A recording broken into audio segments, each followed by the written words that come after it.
નમસ્કાર દર્શક મિત્રો, મિરર ઓફ ધી વર્લ્ડમાં આપ સૌનું હાર્દિક સ્વાગત છે।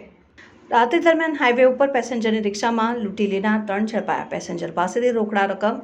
મોબાઈલ ફોન, ઓળખ કાર્ડ, એટીએમ કાર્ડની લૂંટ કરી હતી ને 4 માર્ચના રોજ રાત્રિના 9:15ની આસપાસ આજવા ચોકડીથી અજાણ્યા ઓટો રિક્ષા ચાલક સહિત 3 જણાએ પેસેન્જરને શંકરપુરા ગામ તરફ કેનાલ નજીક લૂંટ ચલાવી હતી, જેમાં સંડોવાયેલ 3 ઇસમોને ક્રાઇમ બ્રાન્ચે ઝડપી પાડી કાયદેસરની કાર્યવાહી હાથ ધરી છે। 4 માર્ચના રોજ શહેરના આજવા ચોકડીથી અજાણ્યા ઓટો રિક્ષા ચાલક અને અન્ય 3 ઇસમોએ એક પેસેન્જરને રાત્રે 9:15 વાગ્યે રિક્ષામાં બેસાડી શંકરપુરા ગામ જતા કેનાલ પાસે યુટર્ન લઈ રાત્રે 10:30 પેસેન્જરને ઉતારી પકડી રાખી ખિસ્સામાંથી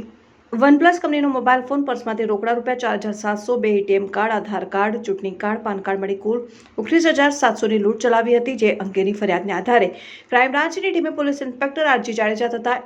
એચડી તુવર નામની દોરવણી હેઠળ પોલીસ સબ ઇન્સ્પેક્ટર PM દાખડા તથા DR દેસાઈ અને ટીમના માણસોને પેટ્રોલિંગ દરમિયાન મળેલ માહિતીને આધારે આજવા રોડ એકતાનગર નાકેથી ઓટો રિક્ષામાં શંકાસ્પદ 3 ઇસમોને પકડી પાડી પૂછપરછ કરતા 3 ઇસમોએ હાઈવે રોડ લૂંટની કબૂલાત કરી હતી અને સાથે જ અન્ય લોકોના પણ મોબાઈલ ફોન લૂંટ્યા હોવાનું કબૂલ્યું હતું। આરોપીઓ પાસેથી ઓટો રિક્ષા, 2 મોબાઈલ ફોન, રોકડા ₹2,165 મળી કુલ 78,165નો મુદ્દામાલ ઝડપી પાડી આગળની તપાસ માટે કપુરાઈ પોલીસને સોંપવાની તજવીજ હાથ ધરી છે।